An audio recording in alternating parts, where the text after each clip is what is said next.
اس کے بعد سورہ آراف شروع ہوتی ہے. سورہ آراف میں اللہ تبارک و تعالی نے یہ ارشاد فرمایا ہے کہ کتاب انزل الیک فلا یکن فی صدرک حرج منہ لتنذر بہ وذکری للمؤمنین. اس میں دو چیزیں ذہن میں رکھنی ضروری ہیں. ایک تو ایک لفظ حرج ہے اور دوسرے تنذر انذار ہے. انذار کس کو بولتے ہیں اور حرج کس کو بولتے ہیں؟ حرج کہتے ہیں دل کی تنگی کو. مثال سے سمجھیں, ایک استاذ ہے اپنے اسٹوڈنٹ کو کوئی مسئلہ سمجھا رہا ہے, تو مسئلے دو قسم کے ہوتے ہیں. ایک مسئلہ ہوتا ہے مسئلہ صعبہ, سخت مسئلہ ہوتا ہے وہ. تو اگر مشکل مسئلہ ہے اور استاذ اسے سمجھانے کی کوشش کر رہا ہے لیکن نہیں سمجھ رہا ہے, تو اس کے دل کے اندر جو بات پیدا ہوتی ہے اس کو حرج نہیں بولتے. لیکن کوئی آسان مسئلہ ہے, اس کو سمجھا رہا ہے, پھر بھی شاگرد کی سمجھ میں نہیں آ رہا ہے, تو اس کے دل کی جو کیفیت ہوتی ہے اس کو کہتے ہیں ضیق, حرج. جی, تو اگر مسئلہ سخت ہے, سمجھا رہا ہے اور شاگرد نہیں سمجھ پا رہا ہے, تو اس کو حرج نہیں کہیں گے. لیکن مسئلہ آسان ہو, مسئلے واضح, بالکل واضح مسئلہ ہو, لیکن سمجھانے کے بعد نہ سمجھ پا رہا ہو, تو استاد کے دل کی جو کیفیت ہوتی ہے اسے حرج کہا جاتا ہے. اچھا, اور انذار کس کو کہتے ہیں؟ الاعلام المقرون بالتحدید, ایسا اعلان جس کے اندر دھمکی ہو, وارننگ ہو, یہ کرنا ہی ہے تمہیں, خبر دی جا رہی ہے. تو الاعلام المقرون بالتحدید یعنی ایسا خبر کرنا, ایسی خبر دینا جس کے اندر دھمکی ہو, وارننگ ہو. تو گویا کہ کتاب انزل الیک فلا یکن فی صدرک حرج منہ لتنذر بہ, تاکہ آپ اس کتاب کے ذریعے لوگوں کا انذار کریں. اچھا, انذار دو قسم کا ہوتا ہے. ایک انذار ہوتا ہے عام کافروں کے لیے, اور ایک انذار ہوتا ہے, ایک انذار عام ہوتا ہے وہ کافروں کے لیے, اور ایک انذار ہوتا ہے انتفاع کے لیے, فائدے کے لیے, وہ مومنوں کے لیے. تو مومنوں کو بھی ڈرایا جائے تاکہ ان کو فائدہ ہو, اور کافروں کو ڈرایا جائے جو انکار کرنے والے ہیں تاکہ وہ سدھر جائیں اپنی اس حرکت سے. جی, اس کے بعد آدم علیہ السلام اور شیطان کا واقعہ بیان کیا جا رہا ہے. غور سے سنیں کیا کہا جا رہا ہے. اللہ تعالیٰ نے فرشتوں کو حکم دیا, جس کی صف میں یہ شیطان بھی تھا, کہ آدم کو سجدہ کرو. اس نے سجدہ نہیں کیا. تمام فرشتوں نے سجدہ کیا لیکن اس نے سجدہ نہیں کیا. اللہ نے پوچھا کہ تو نے سجدہ کیوں نہیں کیا, سجدہ کیوں نہیں کیا؟ تو ایک سوال آپ کر سکتے ہیں کہ حکم تو فرشتوں کو تھا, اب اس نے اگر سجدہ نہیں کیا تو اس نے گناہ کہاں کیا؟ سجدہ کرنے کا حکم فرشتوں کو تھا. جی, فرشتوں کو حکم تھا. تو یہ تو فرشتہ نہیں تھا, یہ تو جن تھا. تو اگر اس نے سجدہ نہیں کیا تو اس نے گناہ کیسے کیا؟ یہ تو گناہ نہیں ہے. جواب اس کا یہ ہے کہ سجدہ کرنے کا حکم فرشتوں کو بھی تھا اور اس بدماش کو بھی تھا. اللہ نے فرمایا, دیکھیے صاف حکم ہے, اللہ فرما رہا ہے ما منعک الا تسجد اذ امرتک, میں نے حکم دیا تھا سجدہ کرنے کا, تو سجدہ کیوں نہیں کیا؟ پتہ یہ چلا کہ فرشتوں کو حکم یہ ہوا کہ آدم کو سجدہ کرو, اور بطور خاص اسپیشل اس کو حکم تھا کہ یہ سجدہ کرے. لہذا وہ سوال نہیں کیا جا سکتا کہ سجدہ کرنے کا حکم تو فرشتوں کو تھا, یہ تو جن تھا, اگر اس نے سجدہ نہیں کیا تو کون سا گناہ کیا اس نے؟ اس کو اسپیشل حکم تھا. تبھی اللہ نے فرمایا قال ما منعک الا تسجد اذ امرتک, میں نے حکم دیا تھا تو نے سجدہ کیوں نہیں کیا؟ تو اس سوال کا جواب ہو گیا. اچھا, دوسرا سوال یہ ہے کہ اتنا بڑا گناہ اسے کیوں مانا گیا, اس کی اس حرکت کو؟ جواب اس کا یہ ہے کہ نص کے مقابلے میں اس نے قیاس کیا تھا. اللہ نے فرمایا میرے حکم کے بعد تو نے سجدہ کیوں نہیں کیا؟ تو نص ہے نا, اللہ کا حکم ہے, نص موجود ہے, نص صریح ہے, اللہ نے حکم دیا. اب اس پر ایک قیاس کر رہا ہے, کیا کہہ رہا ہے؟ انا خیر من, دیکھو یہ قیاس ہے, یہ نص موجود ہے, اللہ کا حکم موجود ہے, تو نے سجدہ کیوں نہیں کیا؟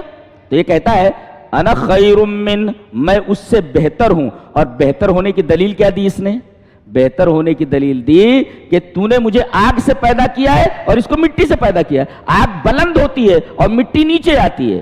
آگ کو اگر دباؤ تو یہ اوپر جاتی ہے, مگر مٹی کو اوپر پھینکو تو نیچے آ جاتی ہے. تو ایک بلند چیز ایک پست کے سامنے کیسے جھکے؟ یہ قیاس کیا اس نے. گویا کہ نص کے مقابلے میں قیاس کرنا یہ بہت بڑا گناہ ہے. یہ شیطان کا کام ہے. لہذا حدیث آ جائے یا قرآن کی صاف واضح ہدایت آ جائے تو اس پر قیاس نہیں کیا جاتا، اس لیے کہ لا قیاس مع نص کی موجودگی میں قیاس نہیں ہوتا. اور اس نے جو قیاس کیا اس کے اندر ایک خرابی اور بھی تھی. ایک تو نص کے مقابلے میں قیاس تھا، اور دوسرے قیاس فاسد اس وجہ سے بھی تھا کہ اس نے کہا کہ میں آگ سے بنایا گیا ہوں تو آگ بہتر ہوتی مٹی سے. لا، التراب مٹی کے اندر جو ہوتا ہے اللہ تبارک و تعالی نے خصوصیت رکھی ہے کہ کسی دانے کو ڈال دیا جائے زمین میں تو ایک کا 700 کر کے دیتی ہے. جی، تو التراب فیہ برکہ، مٹی کے اندر برکت ہے. وہ فی النار الاحراق، اور وہی دانا اگر آگ میں ڈال دو تو دانا جل جائے گا، وہ ایک بھی آپ کو نہیں ملے گا. تو اس نے کیسے قیاس کیا کہ میں آگ سے بنا ہوا، میں بہتر ہوں مٹی سے؟ اس لیے کہ التراب فیہ برکہ، تراب کے اندر، مٹی کے اندر برکت ہوتی ہے، اور نار کے اندر احراق ہے. ایک دانہ آپ زمین میں ڈالیے 700 دانے نکلیں گے، 700 دانے آپ کو ملیں گے. لیکن اگر اسی دانے کو آگ میں ڈال دیا تو آگ اس دانے کو بھی جلا دے گی، جائے کہ آپ کو 700 دانے ملے. جی، تو اس کا قیاس دو طریقے سے قیاس مال فارغ تھا، قیاس فاسد تھا. اب اللہ تبارک و تعالیٰ نے اس کو راندے درگاہ کر دیا، کہا کہ چلا جائے یہاں سے. لیکن ابھی اس کو نیچے نہیں بھیجا گیا، ابھی آزمائش باقی تھی کن کی؟ حضرت آدم کی. آیا، اب اللہ فرما رہا ہے وَيَا آدَمُ اسْكُنْ أَنْتَ وَزَوْجُكَ الْجَنَّةَ. پہلے جب اللہ نے اسے راندے درگاہ کیا تو اس نے کیا کہا معلوم ہے؟ اللہ کو چیلنج کیا اس نے. ثُمَّ لَآتِيَنَّهُم مِّن بَيْنِ أَيْدِيهِمْ وَمِنْ خَلْفِهِمْ وَعَنْ أَيْمَانِهِمْ وَعَنْ شَمَائِلِهِمْ وَلَا تَجِدُ أَكْثَرَهُمْ شَاكِرِينَ. تو نے مجھے اس کی وجہ سے گمراہ کیا ہے، آدم کی وجہ سے. تو میں، یہ کتنا عجیب ہے. یہ تو ایسے ہوا کہ دشمنی کسی قوم کے ایک آدمی سے ہو اور بدلہ پوری قوم سے لیا جائے، یہ شیطانی عمل ہے. دیکھو بھئی، دشمنی تیری ہمارے باپ سے تھی، آدم سے. تو کہہ رہا ہے کہ قیامت تک آنے والے جتنے رہیں گے، اس کے بیٹے، اس کی بیٹیاں، اس کی ساری اولاد کو میں گمراہ کر دوں گا. غلطی ایک کرے سزا پوری قوم کو دی جائے، یہ عمل شیطانی ہے. اس لیے کہ دشمنی اس کی آدم سے تھی. جی، اور انہی کی وجہ سے راندے درگاہ کیا گیا. تو بیٹوں نے کیا کہا، ہم لوگوں نے کیا غلطی کی بھئی؟ ہمارے پیچھے کیوں پڑا ہوا ہے بھئی؟ ہمارے پیچھے کیوں پڑا ہوا ہے؟ ہم نے کیا کیا تیرا؟ ہمارے باپ کا بدلہ ہم سے لے رہا ہے؟ یہ تو شیطانی عمل ہے. اللہ. جی، تو کہنے لگا آگے سے حملہ کروں گا، پیچھے سے حملہ کروں گا، دائیں سے بائیں سے، اور بیٹھوں گا کہاں؟ صراط مستقیم پر. اس کو معلوم ہے کہ جنت کی طرف جانے والا راستہ ایک ہی ہے، چار نہیں ہے. یہ نہیں بولا کہ میں 4 راستوں پر بیٹھوں گا، راستہ ایک ہی ہے اور صراط مستقیم ہے. لَأَقْعُدَنَّ لَهُمْ صِرَاطَكَ الْمُسْتَقِيمَ. میرے رب میں تیرے صراط مستقیم پر بیٹھوں گا، جس کے لیے 17 مرتبہ دعا کرتا ہے، اهْدِنَا الصِّرَاطَ الْمُسْتَقِيمَ. یہ چل پڑا لیکن میں اتار دوں گا اس کو. ایک تو چلنے نہیں دوں گا اور دوسرے چلنے لگا تو اتار دوں گا میں. اس کو معلوم ہے کہ صراط مستقیم ایک ہی ہے. تو کہہ رہے ہیں 4 ہے. اچھا، تو اس راستے پر میں کھڑا نہیں ہوا ہوں، بیٹھا ہوا ہوں. بیٹھا ہوا ہوں کیوں؟ اس لیے کہ دشمن اگر کھڑا رہے اور سامنے سے اس کا دشمن آ رہا، ارے میرا دشمن کھڑا، بھاگ جائے گا. لیکن اگر چھپا ہوا اور دشمن سامنے بالکل آ جائے تو بھاگ نہیں سکتا اس سے. تو کہہ رہا ہے کہ بھاگنے تھوڑی دوں گا، میں تو چھپا ہوا ہوں. آندے بتاتا ہوں اس کو، چھپا ہوا. لَأَقْعُدَنَّ لَهُمْ، کھڑا ہوا ہوں، بیٹھا ہوا ہوں. لَأَقْعُدَنَّ لَهُمْ، قعود مانے بیٹھنا. لَأَقْعُدَنَّ لَهُمْ صِرَاطَكَ الْمُسْتَقِيمَ. آگے سے حملہ، پیچھے سے حملہ، دائیں سے حملہ. بس مفسرین نے لکھا ہے کہ اوپر سے حملہ کیوں نہیں بولا وہ، اور نیچے سے حملہ کیوں نہیں بولا؟ یہ 4 طرف سے حملہ کی بات کر رہا ہے، اوپر نیچے کیوں نہیں بولا؟ سمتیں تو 4 ہوتی ہیں نا، آگے پیچھے دائیں بائیں 4. اوپر نیچے چھوڑ دیا اس نے. کیوں؟ مفسرین نے اس کا جواب دیا ہے کہ بندہ جب اللہ کی بارگاہ میں ہاتھ اٹھاتا ہے تو اوپر سے رحمت اترتی ہے، تو جس طرف سے رحمت اترے اس کی طرف سے یہ نہیں آ سکتا. اور جب بندہ سجدے میں جاتا ہے تو اللہ کے بہت قریب ہو جاتا ہے، اور جب بندہ اللہ کے قریب ہو تو شیطان کا اس کے اوپر بس نہیں چلتا ہے. لہذا 2 چیزیں ہمیشہ پیش نظر رکھی جائیں. ہاتھ اٹھے ہمیشہ اپنے رب کی طرف، میرے رب میری دعاؤں کو قبول فرما، اور منوانا ہو تو ڈائریکٹ سجدے میں چلا جائے، اللہ سے قریب ہو جائے. یہ 2 اطراف ایسے ہیں، طرفین ایسے ہیں کہ اس کی طرف سے شیطان نہیں آ سکتا. لہذا سجدوں کو لازم پکڑو اور دعاؤں کو لازم پکڑو. جی،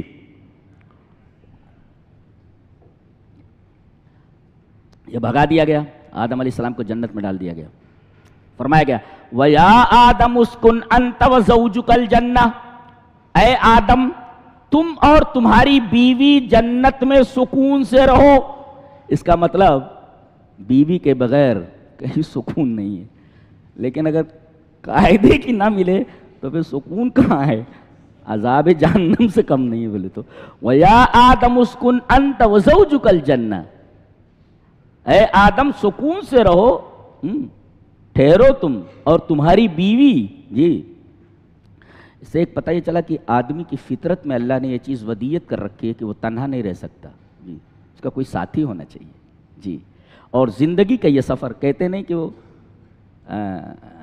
سائیکل کے دو پہیوں کی طرح ہوتے ہیں میاں بیوی، لیکن کبھی کبھی ایسا ہوتا ہے کہ سائیکل کا ایک پہیا اگر سائیکل کا ہو اور دوسرا ٹریکٹر کا ہو تو چلے گا؟ لہٰذا پہیا بھی ذرا دیکھ دیکھ کر کے رکھو. وہی سائیکل میں ٹریک کا پہیا لگا دیے تو گڑبڑ ہو جاتا تھا. جی وَيَا آدَمُ اسْكُنْ أَنْتَ وَزَوْجُكَ الْجَنَّةَ. جی اس کے بعد اللہ نے فرمایا پوری جنت میں جتنی نعمتیں سب استعمال کر سکتے ہو سوائے اس درخت کے. اس درخت کا پھل مت کھانا. جی اچھا، اس درخت کی طرف حضرت آدم کی نگاہ نہیں تھی، جنت کی نعمتیں استعمال کر رہے تھے، لیکن شیطان کی نگاہ اسی ایک درخت کی طرف تھی. ہاں جی، حضرت آدم کی نگاہ اس درخت کی طرف نہیں تھی، لیکن شیطان کی نگاہ اس درخت کے اوپر تھی خالی، کہ کیسے میں اس درخت تک لے جاؤں. آیا کھا رہے ہو دبا کے، بولے کھینچ رہے ہو پورے جنت میں سب نعمتیں ہیں. بولے ہاں بالکل. بولے وہ ارے اس درخت کا نام بھی مت لو. ارے بولے تم کو کیا پتا، تم میرے سامنے بنے ہو، سامنے پیدا ہوئے ہو، جانتے ہو اس درخت کا پھل کھانے سے کیوں منع کیا گیا ہے؟ بولے اگر کوئی اس درخت کا پھل کھا لے تو فرشتہ ہو جاتا ہے. بولے وہ شجرۃ الخلد ہے، وہ جس نے کھا لیا وہ کبھی جنت سے نکالا نہیں جائے گا. دیکھو الٹی بات کر رہا ہے، الٹی بات بالکل کر رہا ہے. اسی کو کہتے ہیں زخرف القول. زخرف القول ہے یہ. جی یہ گوبر کے اوپر سونے کا ملمہ کر رہا ہے. ارے جس درخت کے کھا لینے کی وجہ سے آدمی جنت سے نکال دیا جائے، یہ الٹا بول رہا ہے کہ اس درخت کا پھل کھا لو تو کبھی نکالے نہیں جاؤ گے. اس کو کہتے ہیں زخرف القول. جی ظاہرہ مزین و باطنہ فاسد. ظاہر میں تو مزین ہے، اچھا لگ رہا ہے، لیکن باطن میں فساد ہے. ارے بولے اس کا نام مت لو. بولے تو اللہ نے کہہ دیا تھا درخت کا پھل کھاؤ گے ظالم ہو جاؤ گے، فتکون من الظالمین. فوسوس لہما الشیطان. اچھا وسوسہ کیوں ڈالا تھا جانتے کس لیے؟ کپڑا اتارنے کے لیے ان کا. جی سبب بتایا گیا. فوسوس لہما الشیطان لیبدی لہما ما اوری عنہما من سوآتہما. ان کے بدن پر جو کپڑے تھے یہ کپڑے اتارنے کے لیے اس نے ان کے دلوں میں وسوسہ ڈالا. آیا ایک مفسر نے لکھا ہے من اہم وظائف الشیطان طرح الحیاء کہ واشاعۃ الفحش. شیطان کا سب سے بڑا کام یہ ہے کہ وہ حیا کو ختم کر دے اور فحشا بے حیائی کو پھیلائے. حیا کو ختم کر دے، بے حیائی کو پھیلائے. یہ دو چیزیں انسان کا، یہ شیطان کا مقصد ہے.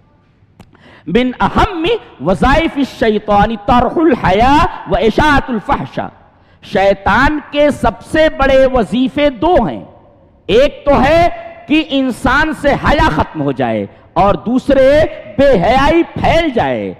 تو اے میری ماں اور بہنوں، اللہ تبارک و تعالی نے تمہیں پردے کے ساتھ رہنے کے لیے کہا ہے. حجاب کے ساتھ رہو، پردے کے ساتھ رہو اور بے حیائی سے پرہیز کرو. اس لیے کہ یہ دونوں چیزیں یہ شیطان کا وظیفہ ہیں، یہ شیطان کے جال ہیں. ان جالوں کے اندر مت پھنسو. بتایا گیا. اب یہ اساس شرمگاہ جو ہوتی ہے، شرمگاہ، اس کو سوعت کہا گیا. سوعت عورت مانے ہوتا ہے ننگا ہونا، ننگا ننگا ہونا. عورت کو عورت کہتے ہیں کہ جنگ احزاب میں منافقین آ کر کے نبی سے عذر کرنے لگے. ارے ہم جنگ میں نہیں جا سکتے اللہ کے رسول. بولے کیوں نہیں جا سکتے؟ بولے ہمارے گھر کھلے ہوئے ہیں. ان بیوتنا عورہ، ہمارے گھر کھلے ہوئے ہیں. اے عورت کا معنی کھلا ہوا. یہ بند کب ہوتی ہے؟ جب اس کی شادی ہو جائے تو. جی جب تک اس کی شادی نہیں ہوتی تب تک یہ عورہ ہے، کھلی ہوئی ہے. اللہ نے فرمایا یہ کہتے ہیں ان بیوتنا عور، ہمارے گھر کھلے ہوئے کوئی ہے نہیں. اللہ اکبر. تو عورت مانے کھلا ہوا جی. ایسے ہی شرمگاہ کو عورت اس وجہ سے کہا جاتا ہے کہ وہ پردے کی جگہ ہوتی ہے، چھپانے کی جگہ ہوتی ہے. تو اس کو سوعت کیوں کہا گیا ہے؟ مفسرین نے لکھا ہے کہ عورت کو، کھلے پن کو، شرمگاہ کو سوعت اس وجہ سے کہا گیا ہے کہ ان العاقل یسوءہ ان تظہر عورتہ للناس. ایک عقل مند آدمی جس کے پاس عقل ہے، اگر وہ پاگل نہیں ہے، پاگل تو ننگا گھومتا ہے، اگر آدمی کے پاس عقل نام کی کوئی چیز ہے تو وہ یہ پسند نہیں کرے گا کہ اس کی شرمگاہ لوگوں کے سامنے ظاہر ہو. ان العاقل یسوءہ ان تظہر عورتہ للناس، لوگوں کے سامنے اس کی شرمگاہ کھلے. ایک عقل مند آدمی یسوءہ، اس کو ناپسند کرتا ہے، اس کا مطلب اسی ناپسندیدگی سے یہ سوءت ہے، سوء سے سوءت ہے جی، اس سے مشتق ہے. کہنے لگا الا ان تکون ملکین، ارے فرشتے ہو جاؤ گے، فرشتے ملک ہو جاؤ گے. او تکون من الخالدین، ہمیشہ رہو گے، جنت سے کبھی نکالے نہیں جاؤ گے.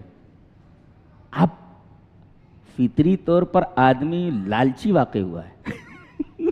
لالچی منع کیا گیا تھا کہ نکال دیے جاؤ گے، جب یہ کہہ رہا ہے کہ کبھی نہیں نکالے جاؤ گے کھا لیے تو شک پیدا ہو گیا. دیکھو پہلے یہ شک ڈالتا ہے، اس کو کہتے ہیں زخرف القول، شک ڈال رہا ہے جی. اس کے بعد اب شیطان نے دیکھا کہ چوٹ لگ گئی ہے، ہتھوڑی اچھی جگہ پڑی ہے. وقاسم، اللہ کی قسم کھا کر بولتا ہوں. اب دیکھو یہ قسم بھی کھا لیا اس نے. اچھا اب آدم علیہ السلام اور شک میں پڑ گئے، بالکل صحیح کہہ رہا ہے بھائی، قسم کھا لے رہا ہے. اب پھر بولا ہے، دیکھا کہ چوٹ برابر پڑ رہی، انی لکما لمن الناصحین، مانو نہ مانو میں آپ کا بڑا خیر خواہ ہوں. اللہ اکبر. دیکھو تیسری بات بول رہا ہے، کتنی باتیں بول رہا ہے. دیکھو فرشتے بن جاؤ گے، شک میں ڈال دیا. اس کے بعد اس شک کو مضبوط کرنے کے لیے قسم کھا رہا ہے. وقاسمہما، قسم کھا لیا. اور قسم کھانے کے بعد کہہ رہا ہے مانو بھائی، مانو. کہتے ہیں مانو نہ مانو بھائی، میں خیر خواہی کر رہا ہوں آپ کو، مانو. اب یہ جب آپ بات بول دیے تو ہاں بھائی صحیح کہہ رہا ہے. فدلاہما بغرور، تو اس نے دھوکے سے ان کو شیشے میں اتار لیا. دیکھو یہاں لفظ کیا استعمال کیا گیا، وہ بڑا پیارا ہے. میں نے اس لفظ کو کئی تفسیروں میں دیکھنے کی کوشش کی. ایک تفسیر میں ملی یہ بات کہ فدلہ کیوں کہا گیا جی، شیشے میں اتارنے کو دلہ کہا گیا کہ تشبیہم بمن یدلو دلوہ فی البئر ثم یترکہ معلقا وسطہ. اللہ اکبر. یہ تشبیہ ہے ایسے آدمی کی کہ جو کنویں میں ڈول کو ڈال، دلعن مانے ڈول، ڈول کو ڈالے اور پھر چھوڑ دے. اب یہ ڈول جو ہے نہ کنویں کے اندر پہنچ رہی ہے نہ باہر آ رہی ہے، بیچ میں یہ ڈول لٹکی ہوئی ہے. اس کو کھینچ نہیں رہا ہے کہ باہر آ جائے، اور ڈال بھی نہیں رہا ہے کہ کنویں کے اندر پانی کے اندر چلی جائے. تو ڈول بیچ میں لٹکی ہوئی ہے. گویا شیطان یہی کام کرتا ہے، بندے کو لٹکا دیتا ہے، نہ اپنی طرف رکھتا ہے نہ رب کی طرف رکھتا ہے. رب بھی گیا اور شیطان بھی گیا. نہ یہ شیطان کا ہوا نہ رب کا ہوا، لٹک گیا نا بیچ میں. فدلاہما، اس ڈول کی طرح جو کنویں کے بیچ میں لٹکی ہوئی ہے، نہ نیچے جا رہی نہ اوپر آ رہی ہے، بیچ میں.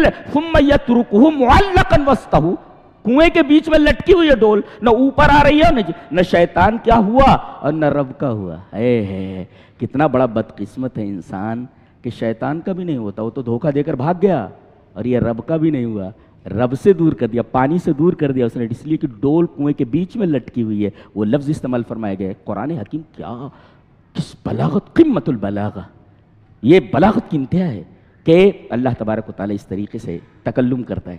فدلاہما بغرور، ڈول کو یاد رکھو جو لٹکی ہوئی ہے، نہ تم شیطان کے ہوئے نہ میرے ہوئے، تم تو بیچ میں لٹک گئے. اور ذرا اور اس تصور کو آگے بڑھاؤ کہ کسی کو پھانسی دی جاتی ہے تو نہ زمین پر رہتا ہے نہ آسمان میں رہتا، لٹکا رہتا ہو. گویا یہ پھانسی دے دیتا ہے آدمی کو، مار دیتا ہے، اس کا ایمان مر جاتا ہے جی. نہ یہ شیطان کا ہوا اور نہ رحمان کا ہوا، کسی کا نہیں ہوا، مر گیا، یہ لٹک گیا، لٹک گیا ہے. فدلاہما بغرور، دلہ مشتق ہے اس سے، دلعن سے، دلعن ڈول. اللہ جیسے ہی انہوں نے نافرمانی کی، یہ جو جنتی کپڑا تھا نکل گیا بدن سے، ننگے ہو گئے دونوں. جلدی جلدی انہوں نے وہ درخت کے پتے توڑے اور اپنے آپ کو چھپانے لگے. پتہ یہ چلا ننگا پن یہ فطرت نہیں ہے. آدمی اپنی شرمگاہ کو چھپائے، ننگے پن کو دور کرے، یہ انسان کی فطرت ہے. جی جو لوگ ننگے ہیں، باقاعدہ نیوڈیزم ایک باقاعدہ ایک شعبہ ہے، ایک گروہ ہے، لوگ ننگے رہتے ہیں. اللہ اکبر، یہ دیکھ کر کے حیرت ہوتی ہے. ننگی عورت بھی گھوم رہی ہے، کچھ بھی نہیں ہے بدن کے اوپر. اللہ کہتے ہیں بڑا سکون ملتا ہے. سکون ملتا ہے. اب شیطان کے راستے پر بظاہر سکون تو تھوڑا ملے گا ہی. جی جی جی جی نیوڈیزم ایک پوری فکر ہے، ایک پوری تھنکنگ ہے. کیا نیوڈیزم؟ ننگے رہتے لوگ، کپڑا نہیں رہتا بدن پہ، جبکہ خلاف فطرت ہے. بتا دیا گیا کہ کپڑا بدن کے اوپر نہ رہنا، ننگے ہونا، یہ خلاف فطرت ہے. ایک نکتہ سانس روک کر سنو تو مزہ آ جائے. اس سے پہلے سورہ انعام گزری ہے اور یہ سورہ اعراف ہے. جہاں 18 پیغمبروں کا نام ہے وہاں آدم کا نام نہیں ہے. جی جی آدم کا نام یہاں ہے اور پہلے ہے. سورہ کے شروع میں حضرت ابراہیم کی 4 خصوصیتیں ہیں اور حضرت آدم کی بھی 4 خصوصیتیں ہیں. جی اعراف میں آدم کا ذکر، اس میں آدم کا ذکر کیا گیا، انعام میں ان کا ذکر نہیں ہے. جی جہاں 18 پیغمبروں کا نام ہے، اس لیے کہ ان دونوں کی 4 خصوصیتیں ہیں. ذرا دیکھو، کہا گیا کان ابراہیم شیخ الحنفاء و امام الموحدین لاربعۃ امور. حضرت ابراہیم علیہ السلام 4 باتوں کی وجہ سے موحدین کے امام ہے اور اللہ کے خلیل ہیں. اللہ کا خلیل ہونا کوئی معمولی بات نہیں ہے.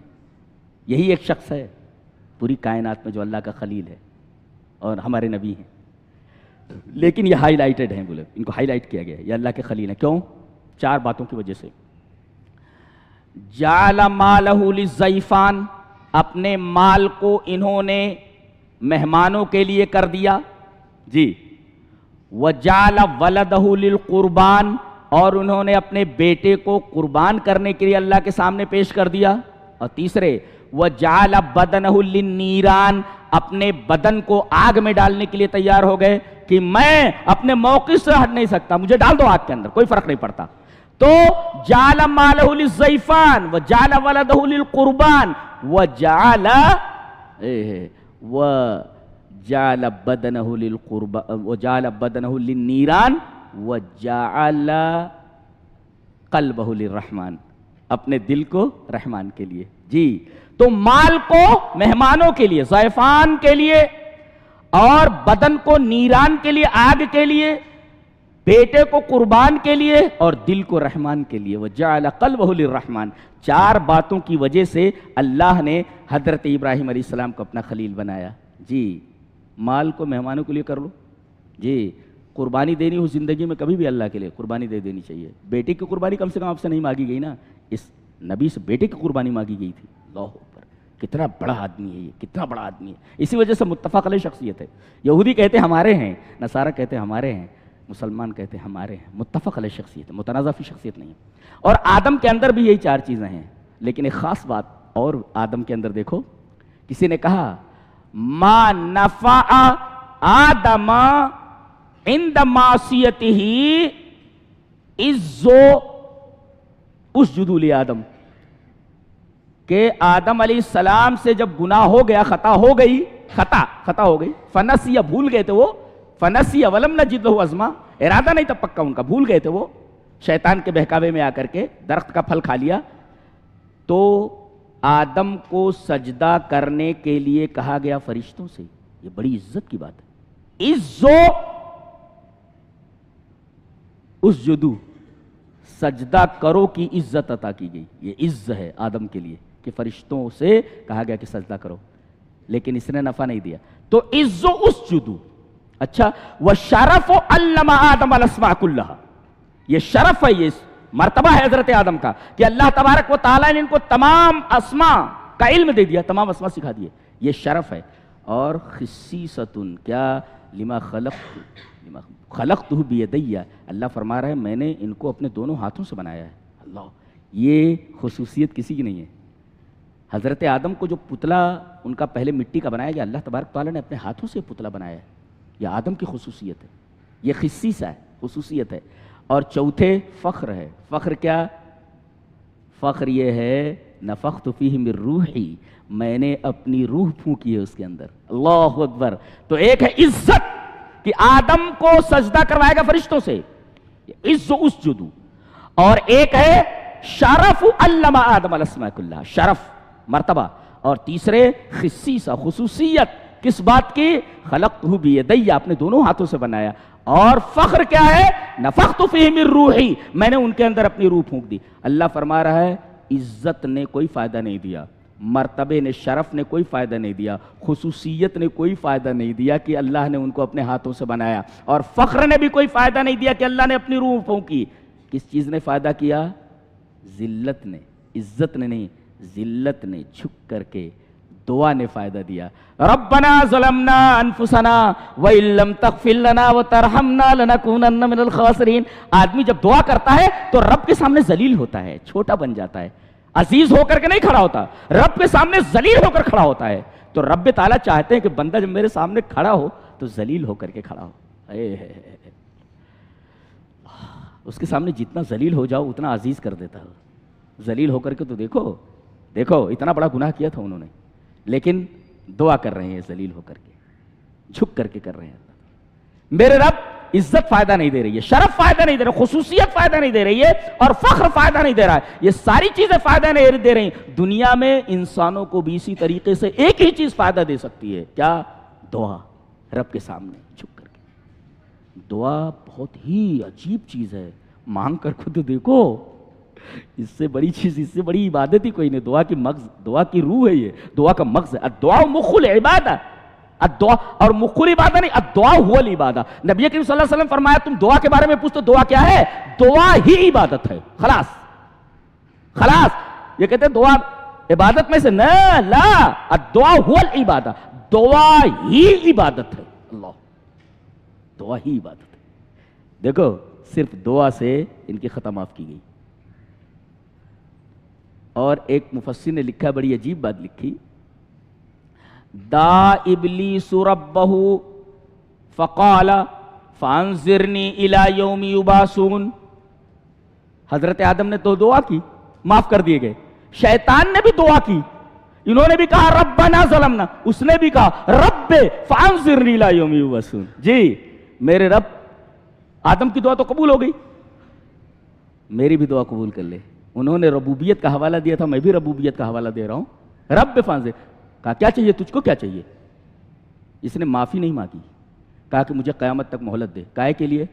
اس کے بیٹوں کو بہکانے کے لیے اس کے بیٹے بیٹیوں کو. یہ دیکھو کتنا بیکار آدمی ہے بھائی، کتنا بیکار ہے یہ. اس کے ذہن میں کیسا خناس بھرا ہوا ہے، کتنا بڑا دشمن ہے یہ. دیکھو یعنی اگر معافی مانگتا تو معاف کر دیا جاتا ہے. جی آج ایک عربی عالم کی ایک تقریر سن رہا تھا، وہ سند اس کی کیسی معلوم نہیں، لیکن کہہ رہے تھے کہ جبریل آئے حضرت محمد صلی اللہ علیہ وسلم کے پاس، کہا کہ اللہ کے رسول، فرعون جب ڈوبنے لگا اور قریب تھا کہ ڈوب کر مر جائے، تو اس نے کہا تھا کہ میں ایمان لایا، آمنت بھی بنو اسرائیل، اس رب پر جس رب کے اوپر بنی اسرائیل ایمان لائے، اور میں بھی مسلمان ہوں.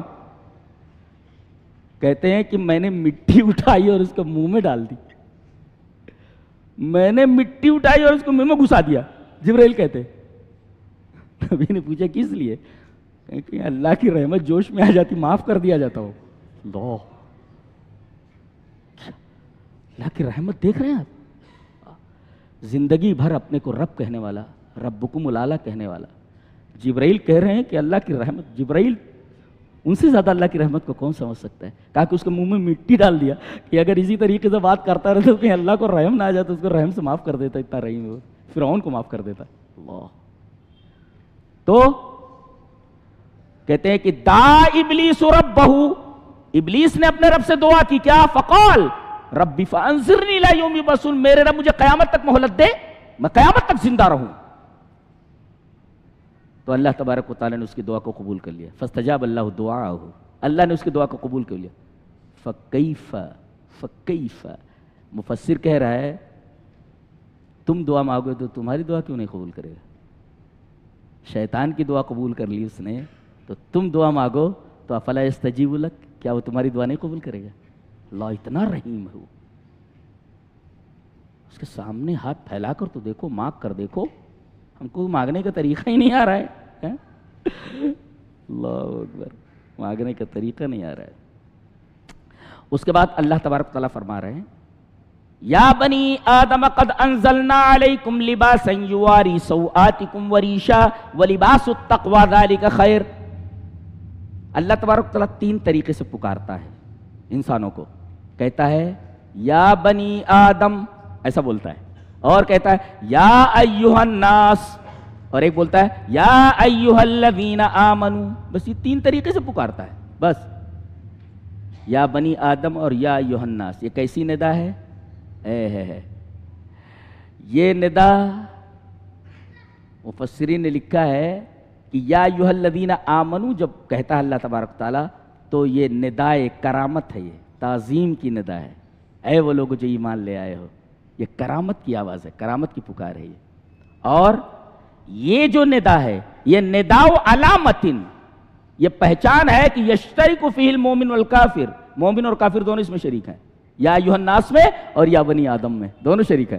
تو جب کہے یا بنی آدم، جب کہے یا ایھا الناس، ھذا نداء علامت یشترک فیہ المومن والکافر، یہ نداء علامت ہے۔ اور جب کہے یا ایھا الذین آمنوا تو نداء کرامت ہے۔ اللہ تبارک و تعالیٰ تمہاری تکریم کر رہا ہے کہ تم وہ لوگ ہو جو عام لوگوں سے بالکل الگ ہو، تم وہ لوگ ہو جو ایمان لائے ہو میرے اوپر اور میرے رسول کے اوپر۔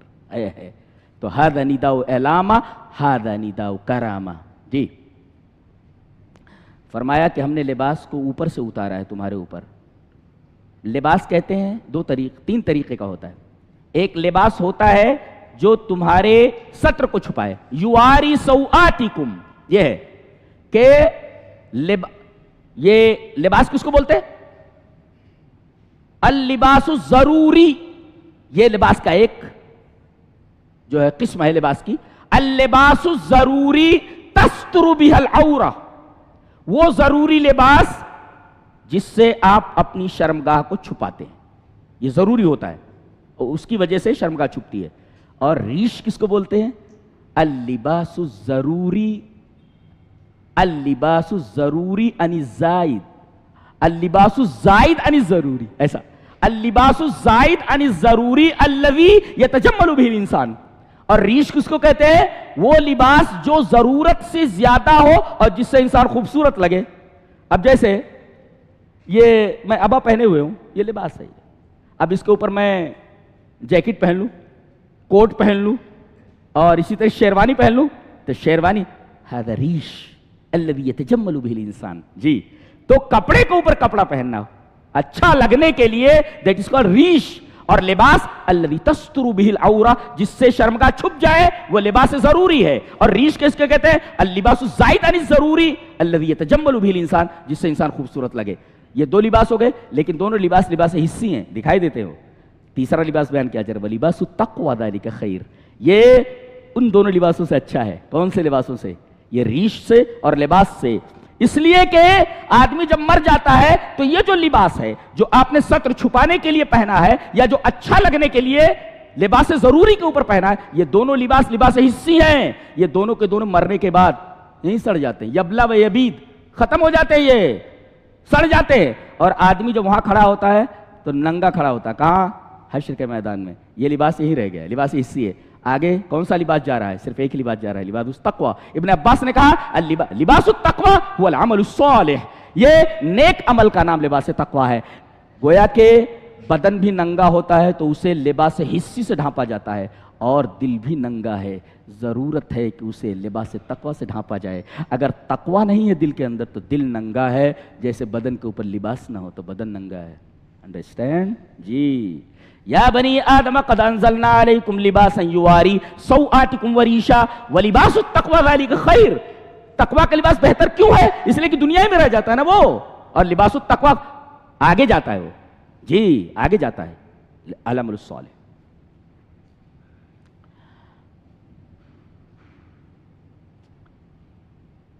کوئی منکر چیز ہوتی نا پہلے درجے میں وہ معصیت ہوتی ہے، دوسرے درجے میں موروث ہو جاتی ہے، اور تیسرے درجے میں دین بن جاتی ہے۔ اللہ اکبر۔ کوئی خراب چیز ہو نا، منکر جس کو بولتے ہیں، خراب چیز، کوئی خراب چیز ایسی ہوتی ہے کہ پہلے وہ گناہ ہوتی ہے، اب آدمی اگر دھیان نہ دے تو وہ گناہ موروثی ہو جاتا ہے، وراثت میں منتقل ہو جاتا ہے۔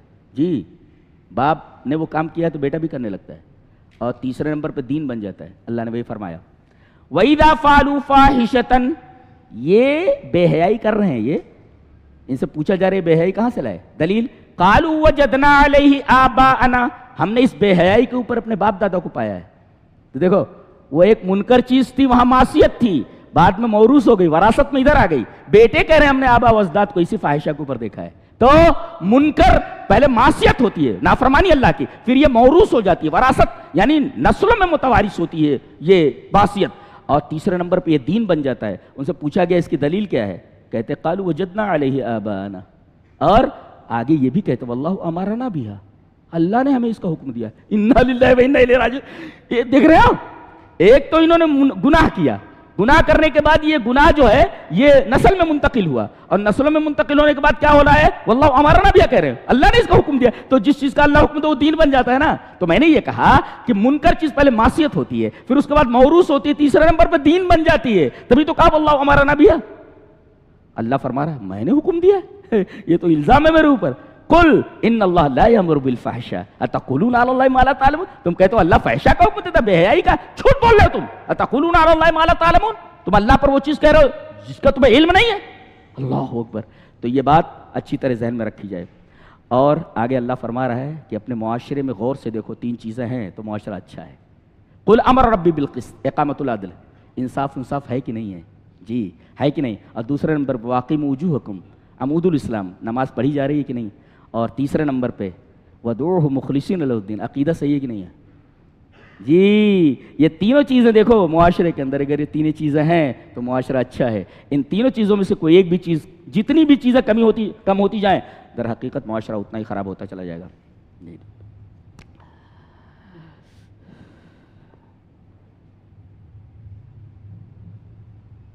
کہا کہ کھاؤ پیو لیکن اسراف مت کرو۔ اسراف کا مطلب یہ ہے جائز چیز کے اندر حد سے گزر جانا، یا حرام چیز کے اندر حد سے گزر جانا، دونوں چیزوں میں ہوتا ہے۔ حرام چیز میں حد سے گزر جانا تبذیر ہے، اور جائز چیز میں حد سے گزر جانا اسراف ہے۔ اور اللہ ایک مفسر نے لکھا ہے قد ذم اللہ الاسراف فی 23 موضع فی القرآن، قرآن حکیم میں اسراف کو 23 جگہوں پر برا کہا گیا ہے۔ اللہ ایک جگہ برا کہہ دے تو کتنی بری ہوتی ہے، 23 جگہوں پر اللہ جس چیز کو برا کہہ دے وہ چیز کتنی بری ہوتی ہے۔ اللہ نے اسراف کو، فضول خرچی کو 23 جگہوں پر برا کہا ہے، مذمت کی اس کی، لہذا اسراف سے بچا جائے۔ کھاؤ پیو لیکن اسراف مت کرو۔ ایک مفسر نے کہا ہے کہ اس کے اندر پوری ڈاکٹری، پورا طب، علم طب، پورا میڈیکل آ گیا ہے۔ کھاؤ پیو مگر اتنا نہ کھینچ لو کہ گلے تک کھینچ لیتے ہیں۔ اب بھائی نبی کریم صلی اللہ علیہ وسلم نے فرمایا کہ بھائی پیٹ کے 3 حصے کر لو، ایک کھانے کے لیے، اور ایک پانی کے لیے، ایک ہوا کے لیے۔ اب پانی اور ہوا ان کی بھی جگہ رکھنی چاہیے نا۔ اب اتنا کھینچ لو کہ پانی اور ہوا کی جگہ بھی کھانے سے بھر جائے، اسراف ہے، دیٹ از کالڈ اسراف۔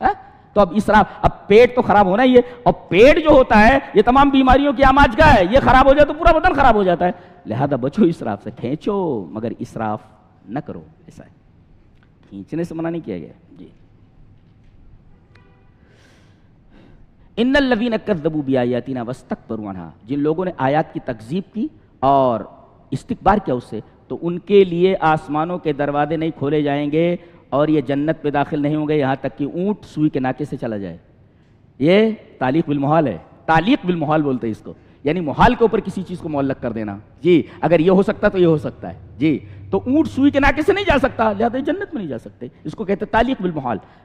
2 چیزیں ان کے اندر ہوں تو جی، ایک تو تکذیب بالآیات، تکذیب بالآیات کہتے ہیں عدم التصدیق بها، قرآن کو مانے ہی نہ، عدم التصدیق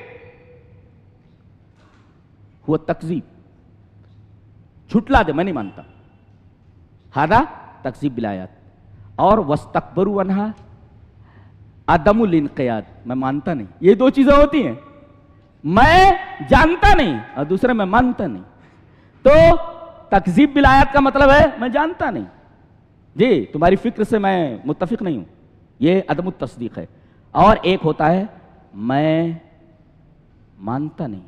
جی انقیاد کا مطلب ہوتا ہے تمہارے کاموں کو جو تم کر رہے ہو میں نہیں کرتا. اور آپ دیکھیں گے کہ یہ بات جو رہتی ہے کہ میں تمہاری طرح وہ کام نہیں کروں گا جو تم کر رہے ہو، اس کے اندر ایک عقدہ ذاتیہ استعلائیہ ہوتا ہے، ایک تکبر ہوتا ہے ایک طریقے کا. تم جو کر رہے ہو میں کروں، میں نہیں کرتا. تو اس کے اندر عدم الانقیاد کے اندر غور فرمائیے تو ایک گرہ ہوتی ہے تکبر کی، بلندی کی. اسی وجہ سے استکبار کہا گیا اس کو. غور کیا جائے تو ایسے لوگوں کے لیے آسمان کے دروازے نہیں کھولے جائیں گے. اس کا مطلب روحوں کو آسمان تک لے جایا جاتا ہے، اگر بری روح ہیں تو ان کو آسمان سے نیچے پھینک دیا جاتا ہے اٹھا کر کے، اور انہیں جنت میں داخل نہیں کیا جائے گا جب تک اونٹ سوئی کے ناکے سے نہ چلا جائے. جی جنتی جنت میں داخل ہو جائیں گے تو کیا بولیں گے؟ وقالوا الحمد للہ الذی ہدانا لہذا وما كنا لنہتدی لولا ان ہدانا اللہ. اللہ کی ہدایت کی وجہ سے ہم یہاں پہنچے ہیں، اگر اللہ ہدایت نہ دیتا تو ہم یہاں نہیں پہنچتے. ایک مفسر نے لکھا ہے کہ یہ 2 مرتبہ بولیں گے دنیا کے لیے. دنیا میں بولیں گے، کس لیے بولیں گے دنیا میں؟ یہ وما كنا لنہتدی لولا ان ہدانا اللہ، یہ اللہ کی تعریف کے لیے. دنیا میں بولیں گے تلذذاً، لذت کے لیے، اور آخرت میں بولیں گے تکرماً، تکریم کے لیے. آراف کا ذکر آیا کہ ایک ہے کہ نیکیاں زیادہ ہوں جنت میں، برائیاں زیادہ ہوں جہنم میں، اور ایک ہے الذین استوت حسناتہم وسیئاتہم، برائیاں اور نیکیاں برابر ہو جائیں. تو یہ بیچ بیچ میں رہیں گے. جنتی جنت میں، جہنمی جہنم میں، بیچ میں لٹکے ہوئے ہیں. آخر میں انہیں جانا ہی ہے، لیکن ان کو عرف کہتے ہیں بلند جگہ کو، اسی کی جمع آراف ہے. یہ بلند جگہ پر یہ ان کو بھی دیکھیں گے، ان کو بھی دیکھیں گے. جب جنتیوں کو دیکھیں تو کیا بولیں گے معلوم ہے؟ وہ پہچانیں گے ان کو. ارے آپ ہیں یار، مسجد میں آتے تھے یار ہم نہیں، ہم تو پیچھے آتے تھے، پیچھے سے کھسک لیتے تھے جلدی سے. یار آپ لوگ آگے آتے تھے، بیٹھے رہتے تھے. ہاں پہلے پہنچ گئے، انتظار میں، ویٹنگ میں ہیں، دیکھو کب کنفرم ہوتا ہے. تو ونادى اصحاب الاعراف رجال يعرفونهم بسيماهم، ان کے پیشانیوں سے پہچان لیں گے. ارے آپ ہیں، کہیں گے، پہچان لیں گے ان کو. اب اس کے بعد جب ان کو دیکھیں گے جنتیوں کو تو ان کے کہیں گے ونادوا اصحاب الجنہ، دیکھ کر کے یعرفون کلم بسیماہم، سب کو پہچان لیں گے وہ، کلن آل آف دم، سب کو پہچان لیں گے بسیماہم دیکھ کر کے. ونادوا اصحاب، اب جنتیوں کو بھی دیکھ رہے ہیں، جہنمیوں کو دیکھ رہے ہیں. جنتیوں کو ونادوا اصحاب الجنہ، جنتیوں کو کر گئے السلام علیکم، السلام علیکم، السلام علیکم. لٹکے ہوئے بھائی، کنفرمیشن نہیں ہوا ہے ابھی، تو السلام علیکم. اچھا وَإِذَا صُرِفَتْ أَبْصَارُهُمْ تِلْقَاءَ أَصْحَابِ النَّارِ، جب اصحاب نار کی طرف، جہنمیوں کی طرف ان کا رخ ہوگا، اس کی طرف ان کی نگاہیں پھیری ہے. قالوا ربنا لا تجعلنا مع القوم الظالمین، دعا کریں گے اللہ ان کے ساتھ ہمیں مت کرنا ہے، ظالموں کے ساتھ ہمیں مت کرنا. گویا دونوں کو یہ دیکھیں گے اور سب کو پہچانیں گے. جی اللہ اکبر.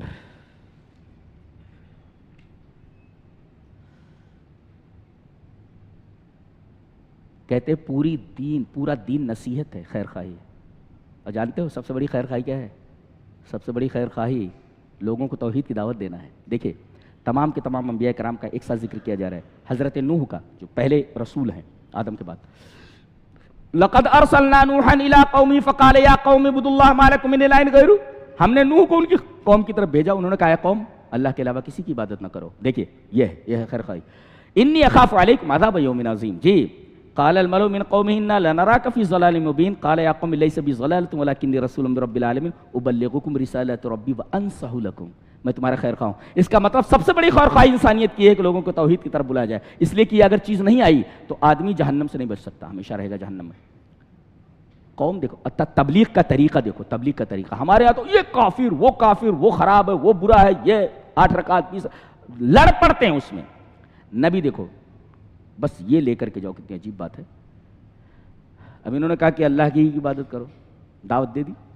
اب یہ بڑے لوگ وہاں کے قال الملأ من انا لنراك في ضلال مبين، ایک تو فی ہے، فی، اور دوسرے ضلال ہے، اور تیسرے مبین ہے. تینوں کو دیکھو، یعنی تم ایسی گمراہی میں ہو. یحوط بھی الضلال، الضلال یحوط بک من کل جانب. جی یعنی تم ایسے گمراہ ہو کہ گمراہی کے اندر تم گھرے ہوئے ہو چاروں طرف، اوپر گمراہی، دائیں گمراہی، بائیں گمراہی، چاروں طرف سے گمراہی میں گھرے فی اندر، اور گمراہی میں ہو. مبین اتنا واضح ہے کہ بچہ بھی جانتا ہے تم گمراہ ہو. یہ دیکھو یہ کہہ رہے ہیں، یعنی قوم یہ کہہ رہی ہے کہ تمہاری گمراہی اتنی واضح ہے کہ بچہ بھی بتا دے گا تم گمراہ ہو. اے نوح، اب ان کو کیا بولنا چاہیے تھا؟ کیا بول رہا ہے؟ حضرت نوح علیہ السلام بول رہے ہیں قال یا قوم لیس بی ضلالۃ. قوم نے کیا کہا تھا؟ اتہام لگایا تھا کہ آپ ضلال میں ہیں، اور یہ کیا کہہ رہے ہیں؟ لیس بی ضلالۃ، تے بڑھا دے رہے ہو. قوم نے کیا کہا تھا؟ ضلال میں ہوں، یہ نفی کر رہے ہیں ضلالت کی، تے بڑھا دیا گیا.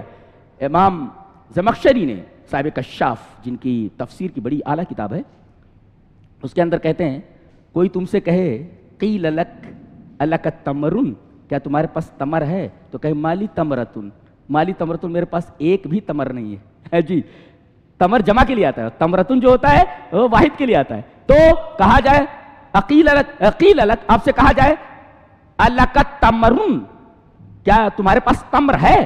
تو مالی تمرتن، میرے پاس تمرتن نہیں، ایک تمرہ نہیں ہے. اس کا مطلب تے بڑھا دیا انہوں نے. تم کہتے ہو کہ میں ضلالت میں گھرا ہوا، ارے میں ضلالت ایک بھی نہیں ہے میرے پاس. تم کہتے ہو میں ضلالت میں گھرا ہوا، ایک بھی ضلالت میرے پاس نہیں. جیسے مالی تمرتن، اے مالی ضلالتن، اور بے لایا جا رہا ہے. بے لاتا مرر تو بے زیدن، میں زید کے پاس سے گزرا. حضرت نوح علیہ السلام فرما رہے لیس بی ضلالت، تم کہہ رہو میں ضلالت میں گھرا ہوا، ضلالت میرے پاس سے ہو کر نہیں گزری ہے. اللہ اکبر، جواب دیکھو کتنا پیارا ہے. جی ضلال، ضلالہ، اور وہاں لائے گا فی، یہاں لائے گا بے. جی یہ قرآن حکیم کی بلاغت اور اس کا اعجاز ہے. جی آخری بات، اگر آدمی گندگی میں مسلسل رہے تو گندگی سے اس کا مزاج اس طریقے سے ہم آہنگ ہو جاتا ہے کہ گندگی سے نکال لو تو اس کا دل نہیں لگتا، وہ اسی گندگی میں جانا پسند کرے گا. گوبریلا ہوتا ہے نا، گوبریلا، وہ جو گندگی میں رہتا ہے وہ، ہاں جی گوبریلا رہتا ہے وہ، تو وہ گندگی میں گوہی میں رہتا ہے. وہ اس کو اگر گو سے نکال لو، گندگی سے نکال لو، مر جائے گا وہ، اس لیے کہ اس کو اس بدبو سے پیار ہے. جی اگر اس کو بدبو سے نکال لیا جائے مر جائے گا، اس لیے کہ بدبو میں رہتے رہتے، بدبو کے اندر رہتے رہتے بدبو کے ساتھ اس کا مزاج ہم آہنگ ہو گیا ہے. اب اس کو اگر باہر نکال لیا جائے تو مر جائے گا. جی ایسے ہی قوم لوط تھی، یہ عورتوں کو چھوڑ کر مردوں کے پاس جاتے تھے، الٹا کام کرتے تھے، یہ اتنی خراب لوگ تھے. تو ایک ہے کسی فعل کا ایجاد کرنا، دنیا میں پہلی بار انہوں نے ایسا کیا، یہ وہ قوم ہے، اور اس کے بعد یہ اس پر جمے رہے. اچھا سامنے والے کو بول رہے ہیں، حضرت لوط علیہ السلام اور حضرت لوط کے ماننے والے بولتے تھے کہ بھئی چھوڑ دو، یہ سب غلط بات ہے. تو کہنے انہوں مناسو یہ تو تھا، بڑے پاک لوگ بولتے انہوں مناسو یہ تو، دیکھو کتنی بڑی بات ہے. یعنی گوبریلے ہو گئے تھے، یعنی دوسرے لوگ جو اچھے لوگ تھے ان کو کہتے تھے ارے یہ پاک لوگ ہیں، پاک لوگ ہیں، ہمیں یہ پاکی نہیں چاہیے، اس لیے کہ تم گوبریلے ہو نا، تم گندگی کے اندر ہو، تم کو تمہاری گندگی سے نکال دے مر جاؤ گے تم. انہوں مناسو یہ تطہرون، تو کم سے کم گندگی میں آدمی اس طرح نہ ڈوبے کہ گندگی ہی اس کا مزاج بن جائے، باہر نہ نکل سکے.